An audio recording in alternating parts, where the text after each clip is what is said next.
माँ की ममता की अत्यंत एक भावुक कहानी। एक छोटे से कस्बे में राहुल नाम का लड़का रहता था।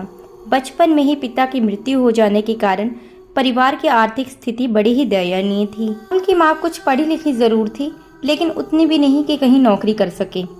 सो घर घर में बर्तन मांजकर सिलाई बुनाई करके अपना गुजारा किया करती थी।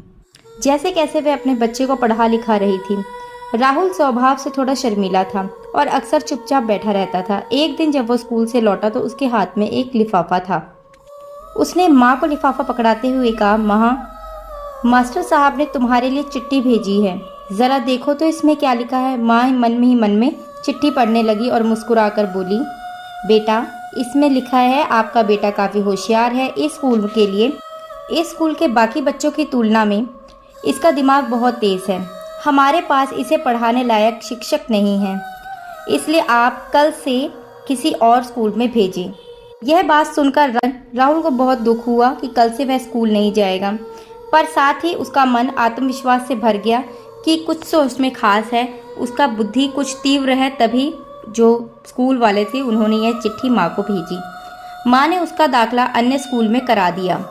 समय बीतने लगा। राहुल ने खूब मेहनत से पढ़ाई की। आगे चलकर उसने सिविल सर्विसेज परीक्षा भी पास की और एक आईएएस ऑफिसर बन चुका। राहुल की माँ अब काफ़ी बूढ़ी हो चुकी थी, कई दिनों से बीमार चल रही थी और एक दिन अचानक उनकी मृत्यु भी हो गई। राहुल के लिए ये बहुत ही आघात था। वह बिलक बिलक कर रोने लगा। उसे समझ नहीं आ रहा था कि अब वो माँ के बिना कैसे जिएगा। रोते रोते माँ की पुरानी अलमारी खोली और हाथ में उनकी माला, चश्मा और अन्य वस्तु को चूमने लगा। उस अलमारी में राहुल को अपने पुराने खिलौने भी मिले, बचपन के कपड़े भी मिले जो कि उसकी माँ ने बड़े ही संभाल के रखे हुए थे। राहुल एक एक करके सारी चीज़ों को निकालने लगा। तभी उसकी नज़र एक पुरानी चिट्ठी पर पड़ी। दरअसल ये वही चिट्ठी थी जो मास्टर साहब ने 18 साल पहले भेजी थी।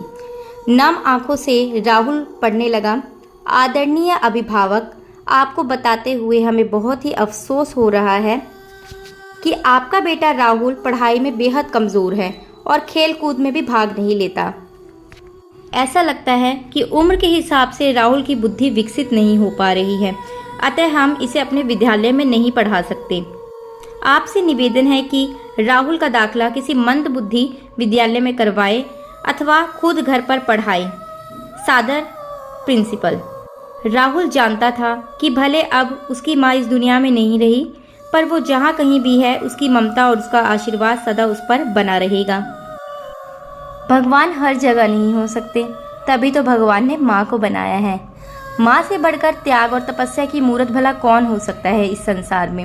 हम पढ़ लिख ले, बड़े होकर कुछ बन जाए, इसलिए वो चुपचाप ना जानिए कितनी कुर्बानियाँ दे देती हैं। ज़रूरतों को मारकर वो हमारे शौक़ पूरे करती है। यहाँ तक कि अगर संतान बुरा व्यवहार भी करे तो उसकी माँ उसका भला ही सोचती है। सचमुच इस दुनिया में ना माँ जैसा कोई नहीं हो सकता। तो आपको कैसी लगी ये स्टोरी, प्लीज़ ज़रूर बताइएगा। अगर स्टोरी अच्छी लगी हो तो लाइक, शेयर एंड सब्सक्राइब भी ज़रूर कीजिएगा।